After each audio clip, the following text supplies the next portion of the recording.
Thanks. Okay, welcome to my talk. My name is Andreas Timm-Giel. I'm at the University of Bremen. I did a PhD in microwaves 10 years back, and I did some industry afterwards in mobile standard communications and jumped up some layers, and I'm now in communication networks as a senior researcher, postdoc. We don't have something like associate professors in Germany, so I'm doing teaching. I'm a teaching assignment. I do research and I do some management in the Center for Computing and Information Technology. But I basically have two hats: being a manager in the center and being a researcher, teacher, or lecturer in communication networks.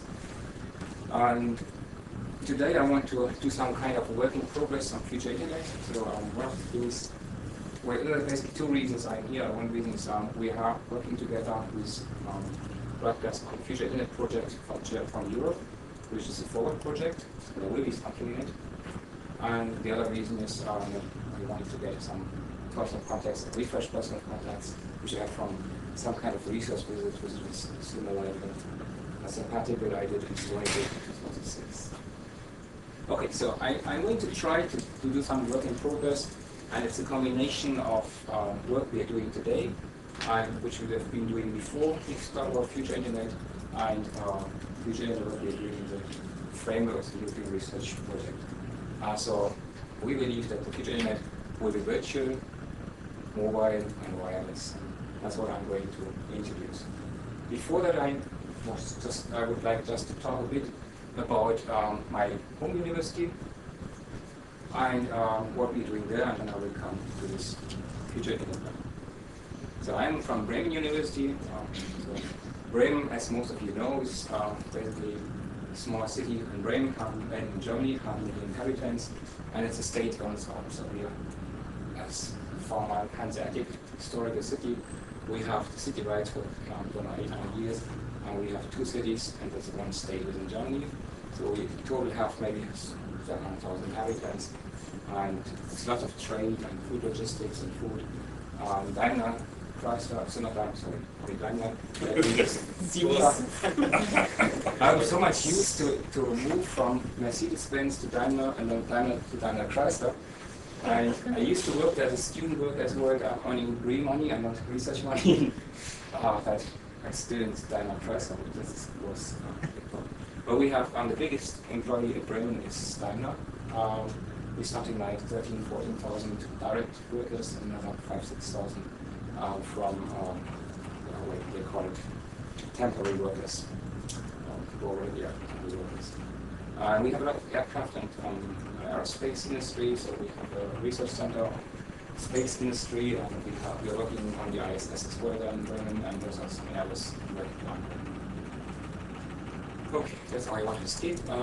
Our university is a new one, compared to German standards, so it's 7 years, something like that. It's a full university. We have master, PhD, diploma courses, bachelor courses nowadays as well, 12 faculties, everything is there, from physics to engineering as well. Our faculty is, but also other natural science, biology, chemistry, mathematics, computer science, engineering, geosciences, but also cultural science and languages. So we don't have medicine, we don't have architecture, but the rest is we have something like 20,000 students, and 1,500 full-time researchers, and another administrative employees. Something special for German universities is that we draw 30% of our budget from external resources. So typically they are more or less state paid, and our complete budget, 30% of that is from external resources, mainly something like NSF times EFG, but also from European research, industry projects, and Ministry of Education research. In our group, it's even in the TZI, which I mentioned, the Technology Center, we have basically 1 to 10, so one employee from state and 10 from external resources. In our group, it's even less. So this TZI figures, I'm trying to go up from the higher level Technology Center. So it's a center for computing and information technology. It's in computer science chairs as well as laser engineering chairs, professors. So we have this the interesting thing is something that there are 170 scientists being paid by projects, and 13 professors involved, and we have something like 6.5 million euros external funding every year, which we have to get, and that's one of my roles. This one, okay, this is the same. Okay. This is the this is our structure which we have, and that's what you see. We have basically different chairs, 13 of them now, and we have concert activities which span across different chairs. Something like mobile solutions, like wearable computing. We have system quality and information security, software systems and the quality of them, and lots of security or information security. Then the adaptive communication concert activity, that's where I'm the managing director of.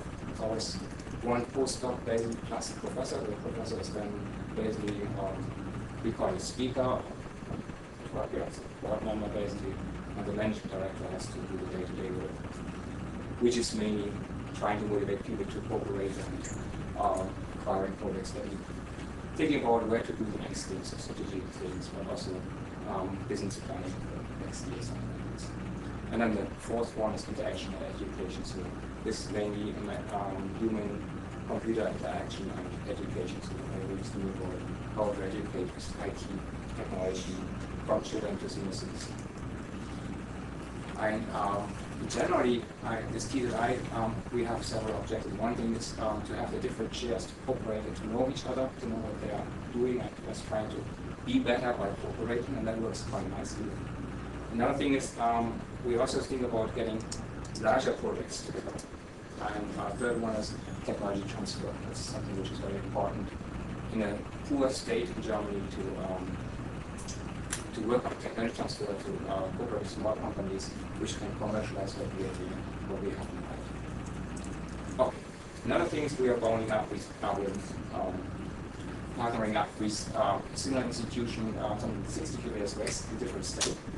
And with this we have the largest, we have almost 400 researchers, and that's the largest transfer research institute in one German region. So we're trying to compete against foreign universities.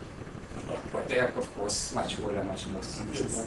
But because we are only in one region, we say Bremen plus Oldenburg, which is the second city, is one region, we can claim to be the largest research institution. But you can always find somewhere where you're largest and best. And we're trying to make life, bring life to this quite a. Okay, I'm now coming back a bit further.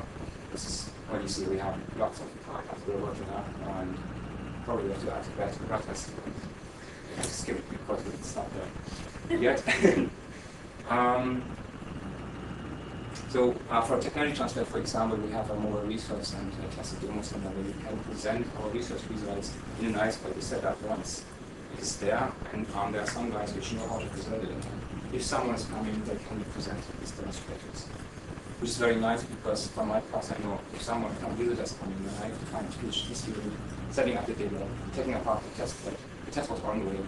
You can basically forget about the test results. 1 or 2 days at once, in reality it was really less. And now we have the opportunity in a very nice building to a demo center. I'm now coming down to my second hat, but that was the introduction of what we all do.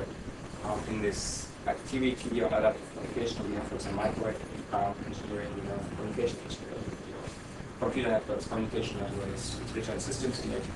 But my second hat is the communication network group, COMNETS. And some of you know Community Network, which is the professor in this group. We have 16 PhD students, which are funded by external resources. And in Germany, the system is nicely, if you're in engineering and you're a PhD doing, you get a full salary. So we pay the PhD students, most of them, not all, same here, salary. And they don't have to pay registration fees. But they have to work on projects. So they really, typically they have a contract working on a project for a year, or 2 or 3 years, and deadlines is reporting and all these things. Same with the industry. So the difference is not that big. They work more hours, but they can do division. And yeah, you see some of them you should know. Marcus is here today with me. He's working on logistics, but this is quite a nice international team. So one thing we changed over the last 5 years, 10 years. 10 years ago we started to teach in the master's course in English. Before that it was everything in German. So we're now able to attract a lot of international students as well. And that's attractive for them as well. They don't pay the fees. That's 100 euros a month. Their terms is not that much. Okay, going briefly into research fields which we are doing in communication networks. A lot of things we mainly concentrate on mobile and wireless networks. So there are lots of projects on terrestrial radio access network dimensioning. So you particularly 3G base stations, and if you connect them, if you want to operate a 3G network, one of the most expensive parts is the link between the base station and the connector, or the radio network controller, because you need thousands of them.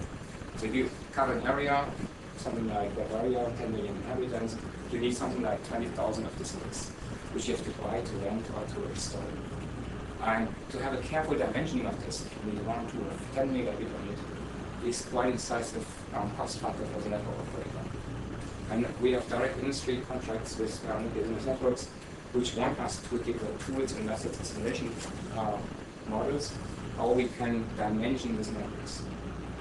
And therefore, we have to set up something like end-to-end simulation models, which basically consider the traffic model or the traffic flow, which have to consider the different features which are installed, like congestion control, flow management, flow control, and all the different protocols that let us explore. And in the end, that's not really that useful for them to apply in the end, because it's something like OpNet, and it's not thousands of lines of code, and it runs days or hours to get some result. From that, we could use some queuing theory models or MGR-based models to be able to give a prediction on what kind of line, for example, will be.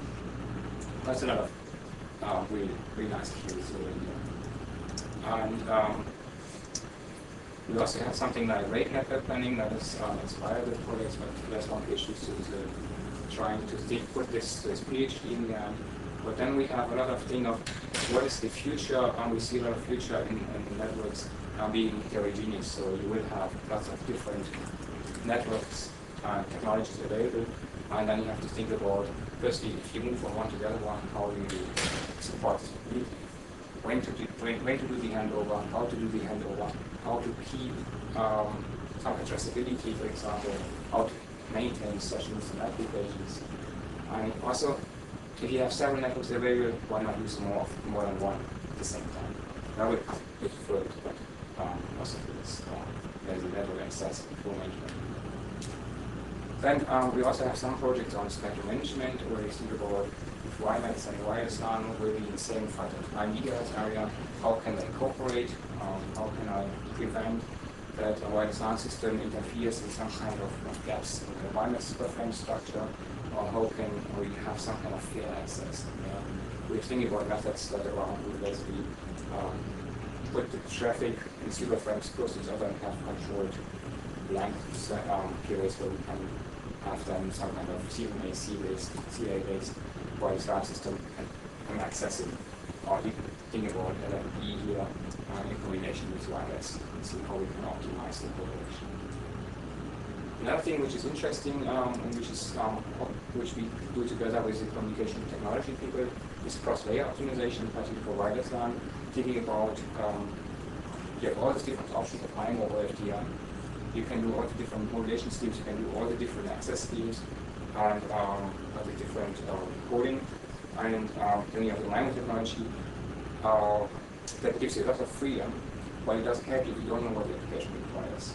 So we're trying to do take the application requirements into account, doing a max scheduling, which is considering this, but also considers the expected channel quality and the expected transfer rate. You can't have MIMO vector and the other one else. So it's some kind of combined scheduling. Another big area is something. It's the ad hoc routing schemes, and we're mainly working on multi-path protocols. And I will also come with that later. Then, of course, future internet, that's one of the major things which came up in the last 2-3 years, which is also something we do together, we want to see. Second area is sensor networks, and everyone knows that this is one of the areas we will see in the future. And we do many things which we do in the wireless as well, so it's routing, opportunistic routing schemes, but also gateway service management. And doing all these things and applying as an engineer and a scientist, we also try to apply that in some nice application areas. And there was, for example, it's wearable computing. I will have some slides on that later. It's logistics, right? It's e-health, car production, but it's also car-to-car, car-to-X communication, which we're doing here. For example, here we are investigating together with Ericsson, Vodafone, and Daimler and Volkswagen if you can use 3G technology for the car-to infrastructure communication. Because the nice thing here is there's a hybrid solution here. If you think about the way the 802.11p systems, they always require to have some kind of minimum density to be applicable. But if you don't have that, and you have 3D technology, you can use this reflector technology in the core network. You can already use how to infrastructure communication much earlier. It's basically the overview. What I wanted to say is basically if this is a combination of some kind of basic research, protocol design, lots of performance evaluation, what I already mentioned on the slide before, and also always we try to reflect what are we doing in real prototypes or real applied science. So that's basically what we're trying to do. Okay, that is the introduction. In any case, everything, if there's something on questions, you can always ask. So the slides are not perfect, and they are just put together. So if there's something you can ask, and I can even change the path of slides afterwards. What I want to talk about a bit more in this today is trying to map the challenges for the future internet, of the future networks, with what we are doing in other projects and what we are doing in the future internet research. So trying to identify some of the trends and ideas what we see for the future, which we all know. It's just a summary and taken from projects we're doing in this applied project, and see how we see some of the answers which we have. And some of the answers, which is heterogeneous networks and ad hoc routing, reporting. There's also something like future internet research answers is something to a clean slate approach. How do we have coexistence to existing network, instead network virtualization, for example, and maybe something on generic paths. Okay, so I mentioned I have these three different application areas I wanted to address briefly.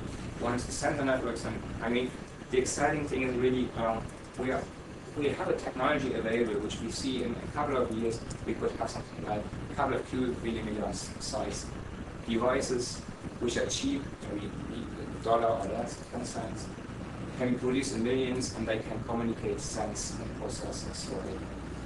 And this opens up a really large amount of new application areas and opportunities. So we have these visions which are stated a couple of years ago already on smart dust, on e-brain or intelligent seed, and I mean, there was quite high on sensor networks being going down, but the problems are still being there. And we need to think about, still need to think about things about addressing. It's something which we need to address forward as well. If you have millions of devices, and in many cases it's really irrelevant if I'm addressing an IP address on just a device, but I want to know, maybe I want to know the temperature of a certain location. I just want to access some information. I don't want to really access the device. So I'm more looking, it might be more information center. That's something that we see in the answer for future internet. And then also, if I have these millions of devices, maybe some of them want to communicate, how do I do routing? And there's such a variety of different objectives depending on the application scenario. Do you have a densely deployed sensor network? Do I have a sensor network which is very sparsely connected? So am I going to some kind of opportunistic routing schemes? What kind of context do I have to take into account? So there's really a need of thinking that over a wider range here. In any case, no one really wants to configure one euro devices which are lying written in hundreds in your home. So you really have to think about self-control, self-preparation. So and also how do we do database and service management. And we have to take this into account.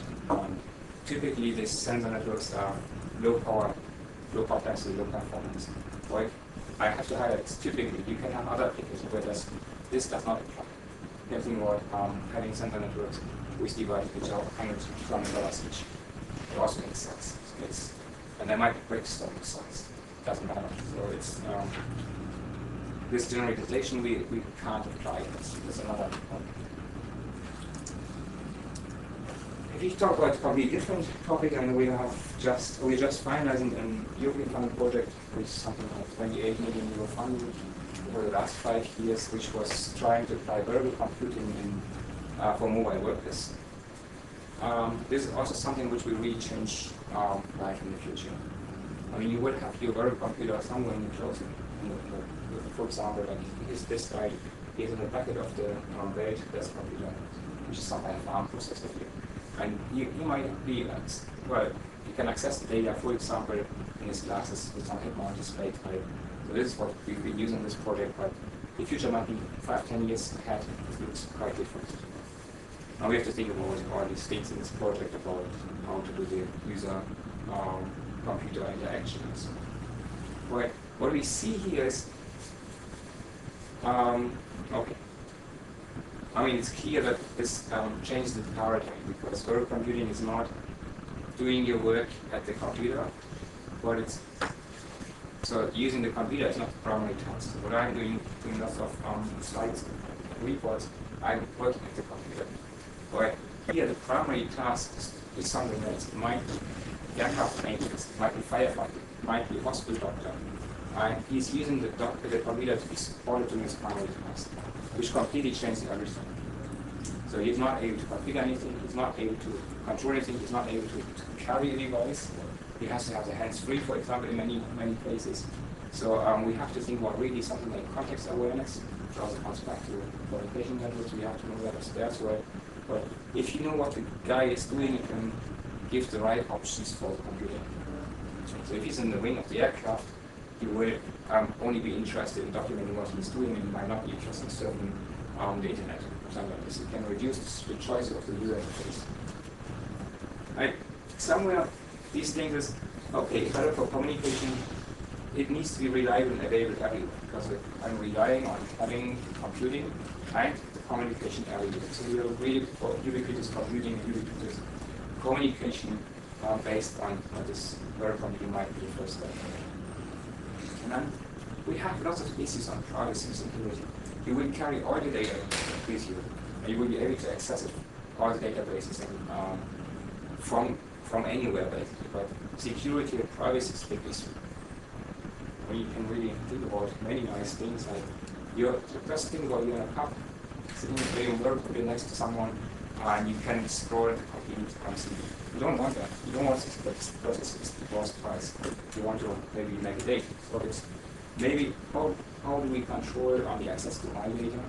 All these things are really something which is open. The market has for somebody listening. So what we did in WIT is also done similar time. Once a 30 partner project, we applied and evaluated wearable computing in firefighting, car production, aircraft maintenance, and hospitals. So and I was very much involved with firefighting, which is a very exciting application case. Because also for communication engineers, because a firefighter needs some communication support. He's entering a building, he doesn't know. He will have no visibility. He is first off, he doesn't see anything. You have heat, you might have water or vapor, and so the communication might be very unreliable with them. And they have really Stone Age technology. They have a rope to find the way back. Go over the rope, and they go back to the rope.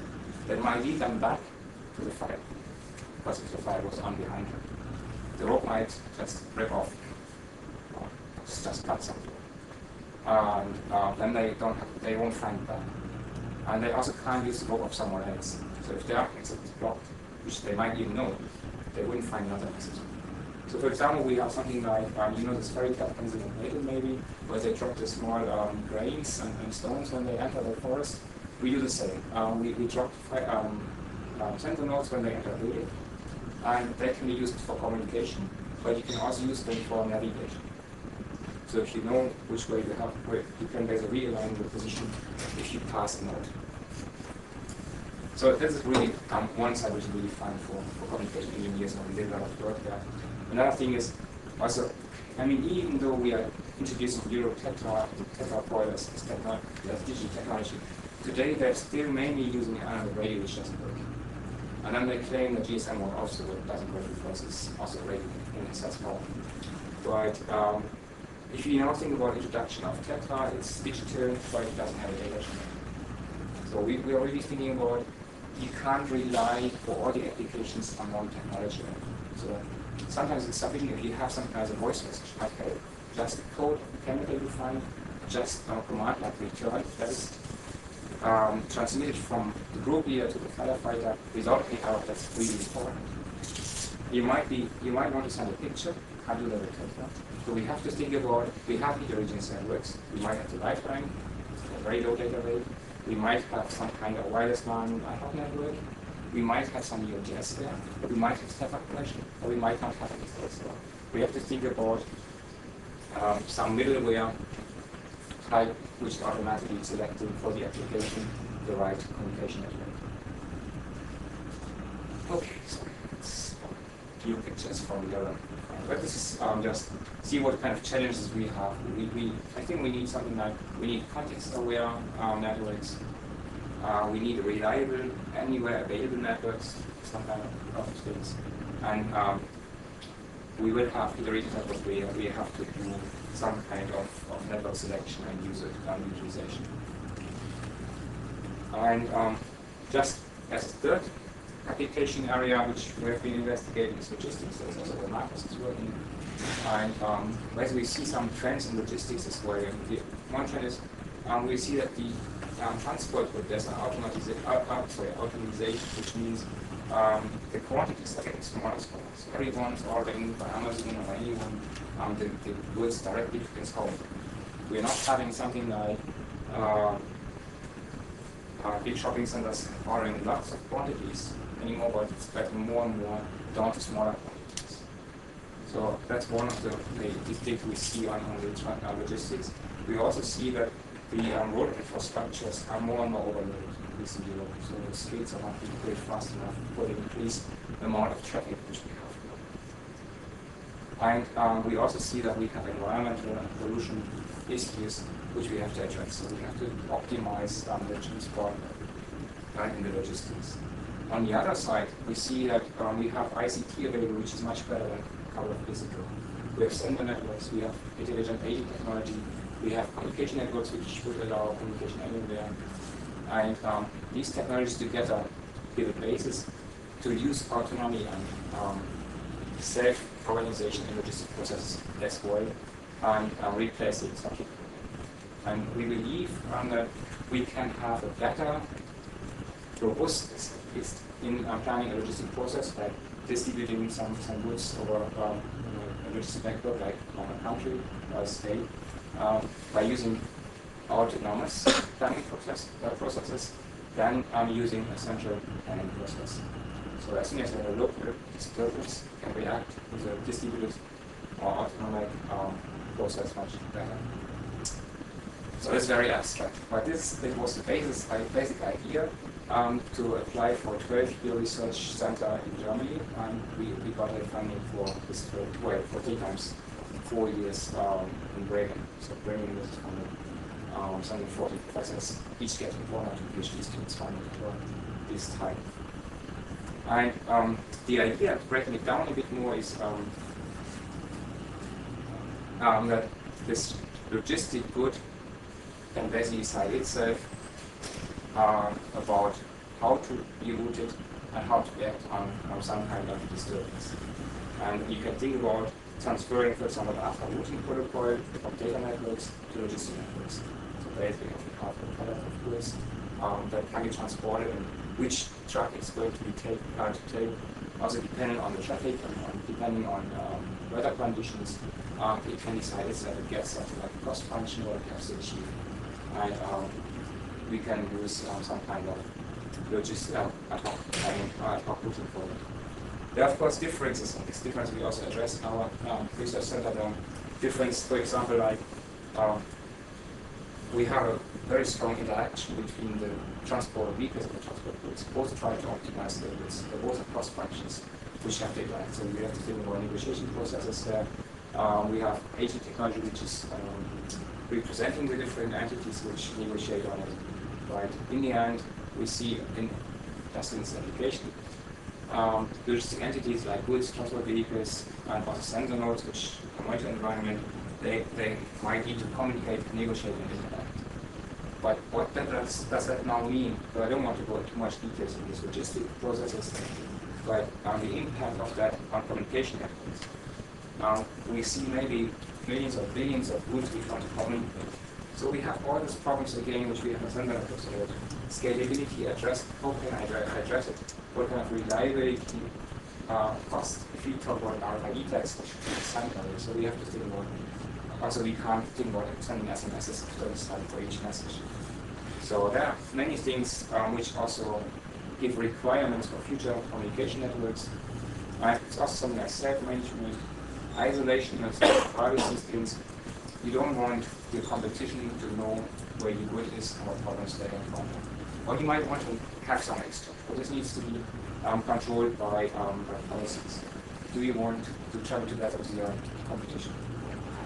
If it's beneficial for both, why not? But who's deciding on that? And that might be policies of the companies. No, it's basically summarizing or giving some idea on applications which put requirements on future networks. And I want to go back to something like this communication research answers which we have so far. And there are many, many important issues which have to be talked about and done from resource our interface and so on. But I want to highlight only a few areas which we are addressing in our communication network. And one important area I see is the future networks. There won't be one single technology that can be taken for granted. So we will see the reduced networks. Now we have to see how we can cope with the environment of different network technology, each having its pros and cons, and how can we make best use of it.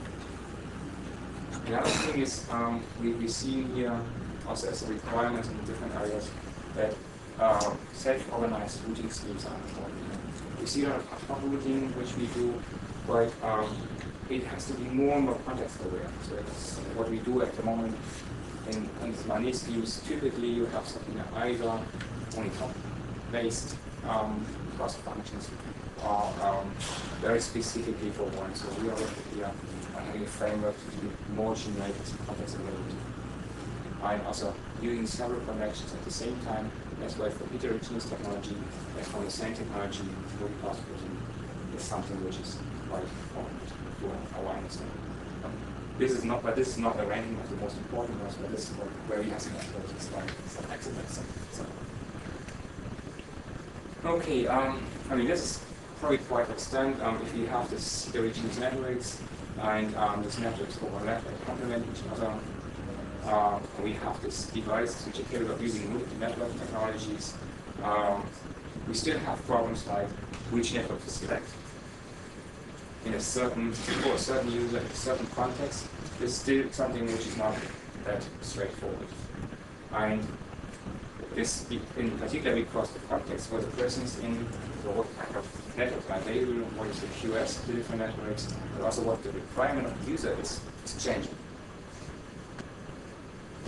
And so we need some kind of continuous and adaptive network reselection and seamless access. So we also have to think about if we change, this should not, there should be transfer to the user. So we have, of course, expectations. So if we do that in a proper way, the users are served according to requirements, which is context. We can use it to balance traffic between different networks to achieve the required QoS for more and more users. And we mentioned this and over transparent, should be needed.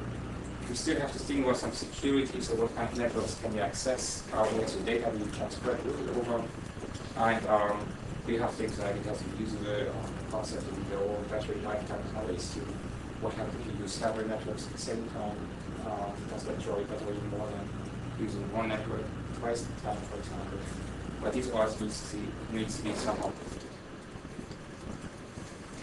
And if you look about if you look from the user point of view, which it's quite straightforward. He doesn't have any requirements like I need 64 kilobit per second with a maximum delay of 50 milliseconds. Here's something I want to watch the video transmission on CNN News with the lowest possible cost and some acceptable quality, which is then defined by user satisfied, not by kilobits per second. And that might be, in addition, if you want to watch that on a mobile phone while on a train, that's the requirement he has, and it's not the requirement of having kilobits and cents per bit per second. And we can translate this to requirements like QoS, cost security with some energy consumption with some efforts. But we have the problem that if you do this, you almost need a PhD communication technology. If you think about a wearable computer developer, he shouldn't really be bothered about UMTS LTE servicing standards. He just should do something simple. And that's in one of the projects where IT we did something like a middleware, which is extremely simple and for the user, which is basically just having some kind of protocol between our communication service module and the application, saying I want a profile. Profiles are predefined, so depending on something like time, view, quality, low cost, it's a predefined profile with certain parameters which specify QoS, security, and all these things, power consumption. And the user, the application is just selecting the profile ID and gets a status to that. You might change this profile ID from low quality to high quality because the application context has changed, but that's it. So it's not really doing anything in the requirements. And our middleware basically takes all the different requirements from different applications. That's basically aggregation of the requirements and configures all the network protocols and the applications. Well, we've done that for something Wi-Fi and UMTS, not for Wi-Fi, it's not for Bluetooth. These are examples. You can add any technology basically. Well, I mean, this is quite nice for some applications. We still have a lot of open issues to most confidence. We still have to think about this network selection issues. If I want to implement that as communication network engineer, I have to get this information about available networks, their properties, what kind of QoS do they offer, what kind of cost, what kind of security. Where do I get that from? I get a reading from a driver which is nice, I can't compare that. So that's one part. So I really need information from mobile devices and networks. So one part of the information might be available on mobile phone. I might get it, but I have to. Then I have to use it. But some of the information might also be located somewhere on the network. So I just highlighted issues at the moment. And then the other thing which we need to think about is how do we know the user requirements, the preference in the context. So we also have to think about signaling protocol, which might be the simple profile ID you select. Like you still need some work on context detection and profile selection. And the selection also can be done differently at different locations depending on who's paying the money. We start up with doing it in the mobile device. That's straightforward. You can do it easily. You write some kind of code or software and you check what kind of networks you have. That might not be optimal because you don't have the information about the network performance in the network. You only have basically RSI values and maybe some throwing information from the data packets transmitted. But you're completely under control. You have the complete control of it. So the user has to control the equipment. Basically, have to control it. The second option is somewhere in the network, which is the favored option of the network operators. They want to do this. They also have the opportunity to do some kind of growing users, get better connections.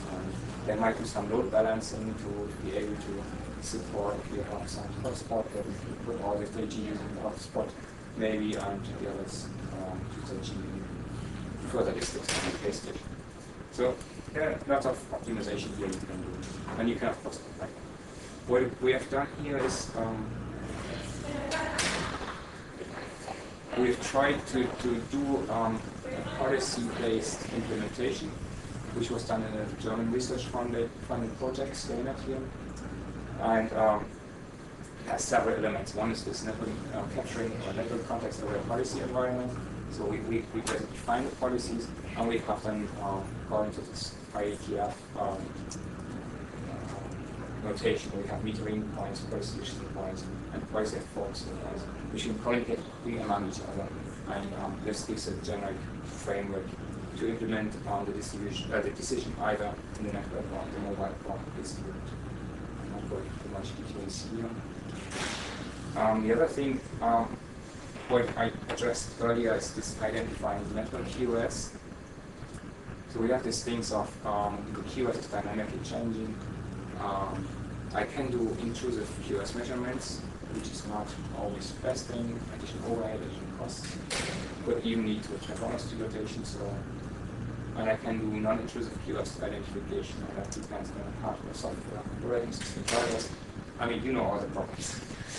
And you typically have something like a RSSI value or quality region. And so you basically what you need is some kind of normalization. And we've been trying to do some work based on the bit error rate to transport to do something like map it to something like a scale to 0 and 1. And with some levels saying, oh, it's like 200.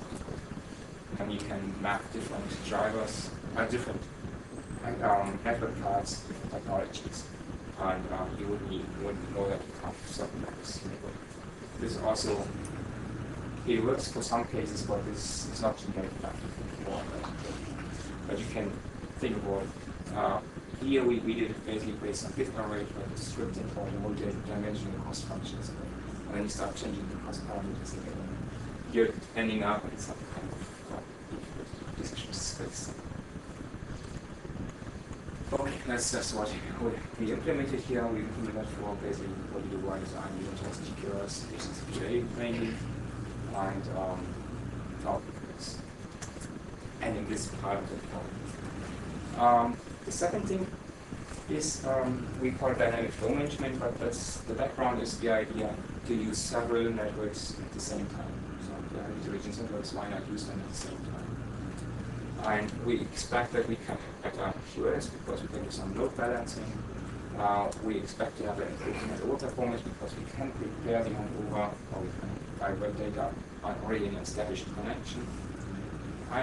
We also see that I could improve the security and privacy for some applications.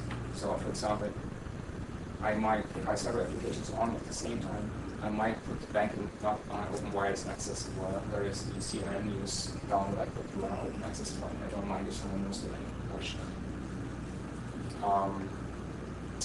And we're basically extending to work with that the mobile IP framework and setting rules in the home agent and the foreign agents. And we call that freedom for mobile IP. And there were some drafts from our group in the last years, which we still have to maintain. I'm skipping. So if there are questions, we can go into more detail, but otherwise we'll be here for too long time. Okay, the next issue I was briefly talking about is context-aware routing, and that's what I mentioned earlier. For future networks, it's important to consider the context properly. And always this decision on what is the right cost function to select the route.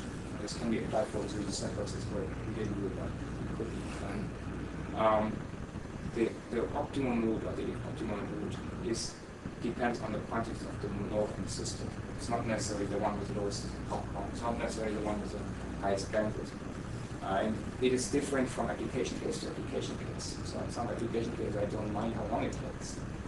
I just have to have the reliable one. Or I just want to have the one which has the lowest probability to break. So we have a PhD which is almost ready now, where the student has developed some kind of generic framework which includes the context information in the root requests. So here's applied that for reactive routing schemes only, but you could also think about doing a proactive scheme. But if you basically then you have to find a compromise how you can describe the different context information. You can assume that some context information like data rate might be known to some nodes, but you can also define new ones in the locations where you can download the description of that.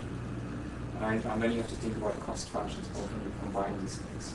So you have to benefit today and costs, for example, how do you combine them like different complex things. We have applied this framework to two different areas. It's on wireless cellular networks as well as logistic networks. And I will just briefly go in a wireless cellular network example here. Logistic networks is done this routing of packets and chunks. And we basically thought about something, well, a different way of routing. We call it environmental aware routing, EMA. And the question is, if you do something like flood monitoring or forest fire monitoring, you should not take nodes for the routing which are in danger of being dying very soon. So if you do flood detection, you should prefer sender nodes which are higher in the location. If you do fire detection, you should avoid sender nodes which have a high temperature, because they are thought to be close to fire, they might die very soon. So basically, we are applying here the routing scheme. We do it proactively and take as cost function the temperature into account, but also the signal quality. We have two different ways which you combine here. And so we have some kind of this rate that's likely to favor the environment, that's which depends on the temperature, and we take the signal quality into account. And we in the third parameter is the energy efficiency, so which means to use a reduced number of hops. We basically set up a cost function which is multiplicative and has a scaling function for the parameter you're investigating. This scaling function can be any function in the board. So I don't have the slide here, but for the temperature, something like a function like this, where you say, okay, once you've reached or you're above a certain temperature, so it's quite a strongly increasing function. And scaling function basically maps the parameter values to a common value range of 0 to 1. You can have a multiplicative factor and cost function. So if you look at this percent level, we've been looking at as far as the middle. We have something like one sink here, and these are all the sender nodes of relative temperature information, and they do for routing. They try to find a route from the position down to the sink. And the fire is extending this along this ellipse over the time. And we have a comparison of the routing schemes. We see here basically this, for example, that is the amount of data transmitted or generated is reducing because some of the nodes die over time, so it's getting going down. And we have our EMA or EMA scheme, plotted reality, which at the beginning matched very nicely on adjusting all the data which is there. We compare to ADD and OSR, and they lose some packets. And that is because they only take the pop count into account, and they also need bad links.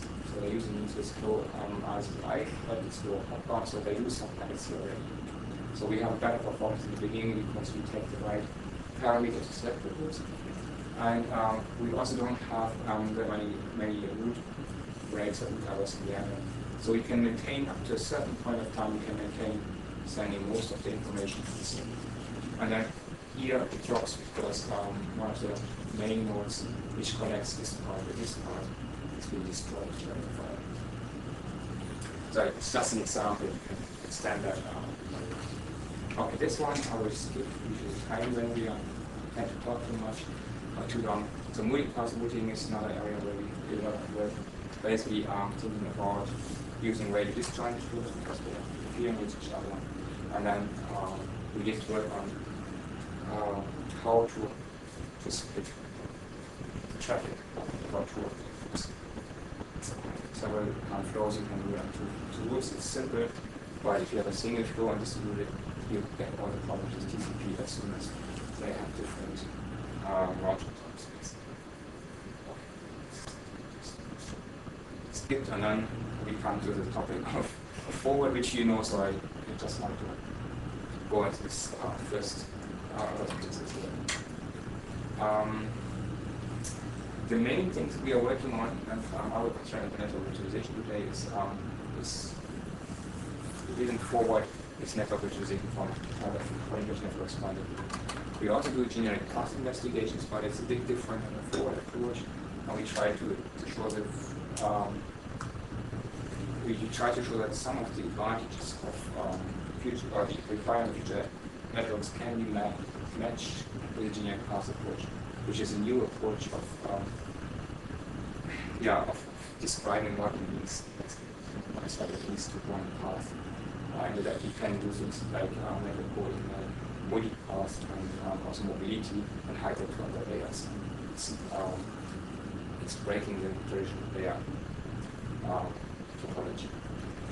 Okay, but in any case, the future internet, what we see is, and what's addressed by others, is one thing we have to think about. We want to address devices in the future. That's what I already mentioned in the beginning with logistics or something like that. It's often irrelevant what the node ID is. We're just carrying out what kind of information do we want to have. We don't want to know which machine it is on. So this is another web page forward which we are not doing this network information. They are thinking about how to address information and practice device sampling. Also, the management needs to be in the network. It's like network management, and it has to be some kind of distributor. Okay. This is basically an acknowledgement slide.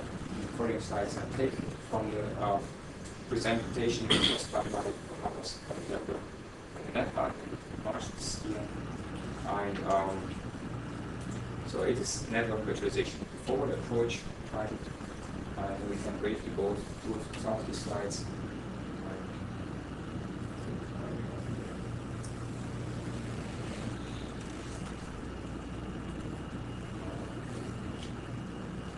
So the main ideas why we do this network virtualization. So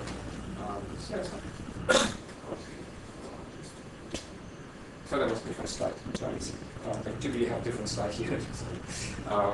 So for me, network virtualization is that we try, part of the idea is that we separate the network from the network infrastructure. That's the main thing. Same as we do virtualization with computer virtual machines there. We separate the operating system and the software from the real hardware by virtualization. And we try to apply the same for networks. So we basically separate the networking, which is can be anything from routing, transport control, and applications. So all the TCP and IP stuff and some other layers, we separate that from the hardware. So the hardware in this case would be routers, would be links, would be various resources. So that's the main idea. So and why do we do this? The main idea for that is that we much easier can introduce new technology because we can use slices or however you call it, because if this is on forward or this should be forward, but you can have say resource elements or virtual networks which are isolated each other. So you can have a new IP technology, you can have one IP network on the same hardware, on the same routers as IP technology. And so we see a lot of benefits from it. You can much more easily introduce new technology, and you can have coexistence to the traditional internet, which is still there, which always will be there. Not always, but will be there for a long time. Okay. So that's then the slide, the vision of this virtualized network environment. And the idea is that you can have a rich network which is somehow end-to-end, so you have different virtual network operators, and they could share the same network technology. So it could be this, could be links and links and routers, basically, for example. And you will have some kind of infrastructure providers which provide infrastructure to the virtual network operators. operators. There might be some people in between, or some business chain power in between, which does some kind of infrastructure globally. This is an option. But you can, of course, also have operators, which is a vertically integrated operator, which operate a virtual network and operate also with the infrastructure. So they can provide the infrastructure and operate the network. And you have something vertically integrated on this.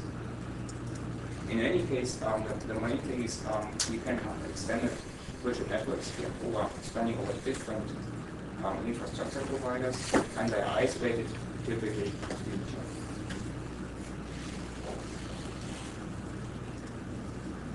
I mean, virtualization is nothing new, and that's also being done in many other contexts, also in mobile communication is happening more and more.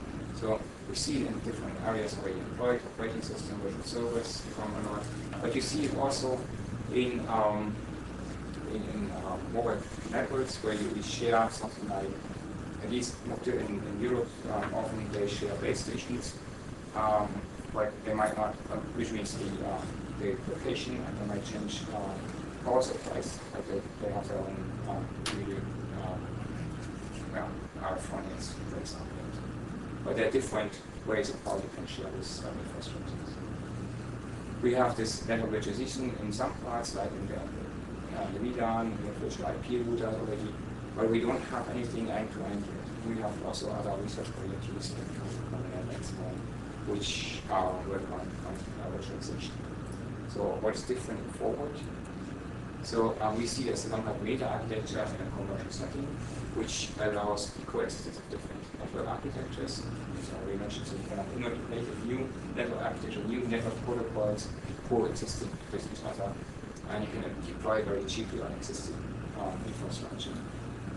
And so you enable the deployment of innovative approaches, and you have new business roles and players here. So you can also think about a certain application have an isolated network which is separated from other networks like banking or company networks which might operate their own virtual network. We allow basically with this business roles, we allow a split of infrastructure, network, service providers. We have a lower barrier of entry. If you want something new, you can actually sell more easily because you can buy, access other resources, and there's certainly a place for some kind of marketplace for shared network resources, which would then improve the utilization and costs for the network operators as well. We see we are working on what innovation is does concepts on how to provision and virtualize management. There's a management framework for providing this virtualization on demand, so you can on demand extend and change the network, and there should be some kind of signaling and control for the virtualization as well as some kind of dynamic management for the networks. And we basically do it in a common framework and then go down to diverse resources again. So routers, leads, and servers is one thing, which is, from my point of view, quite straightforward. And this issue of wireless infrastructure spectrum, that is what is not that straightforward, and that's what we started discussing already. And I think this is very important, the exciting thing where there's too little work done, and we just discussed that we could team up there and do more. Because I see wireless infrastructure or wireless virtualization is really interesting. It's the first step is to do that from a base station or from an access point. It's not, I mean, it's sort of still very straightforward. You can, if you do it for WiMAX, you can do it on a flow basis, basically having different users for different virtual networks. You can go down, you can do some time slices and have a certain type of frame for certain virtual networks. And all these things you can manage, you can define the resource elements and means of time, frequency, power, maybe code as well. And I think the next and very important step is then radio network planning with virtual networks. So if I have one base station A here, which is doing some kind of using some resource elements, I have another base station some part away or some distance away, and they interfere with each other. So how do I do interference management? So typically for kind of AG, CDMA network, I have something like I have different ports. They also belong to each other, so I can use same types of same frequency simultaneously. But if one is doing all of the other one is doing CDMA, how do I assign and optimize the resources? Maybe it would be better if I know that the VNet A is using a working CDMA scheme, I might apply something else on my ODM scheme. So this interaction is very exciting, and that will cause, I think, plenty of new problems for challenges. Another thing which I see very important and where we are working in Bremen on is the concept of folding. The background is we've been talking about these different virtual networks which are isolated against each other. Well, the idea is, of course, that they don't interfere with each other, but there might be reasons to communicate between these two different VNets. So it might be important to send a message or a packet from one virtual network to another virtual network. And therefore, you have to have some kind of interfaces. These interfaces have to follow some rules and policies. We call these interfaces, these gateways, we call floating points, which can be instantiated dynamically. And they have to fulfill, or they have to follow the policies of the two VNets. So what kind of data they transfer from A to B, what kind of security has to be done, what kind of restriction has to be applied. And also we have to then in the next step, we're not there yet, think about what kind of performance do we have on the floating points. The performance conception can be essentially the second one, the second suitable location or suitable substrate. So just summarizing a bit here, and we basically think about this virtual network operator domain. We have the different virtual networks here. They isolate against each other.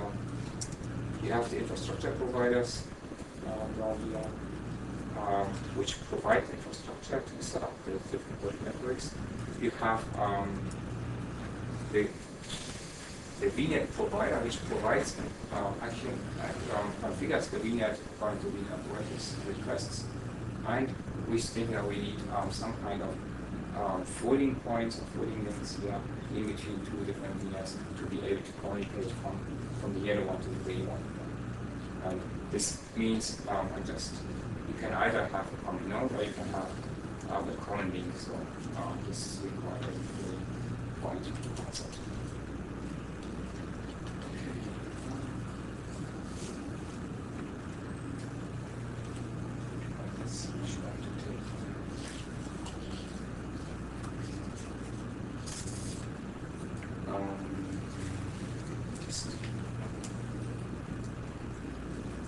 So there was some investigations done not by us, so I just jumped away to see the virtual router performance for the virtual networks, which we see, of course, the utilization the more folding points, the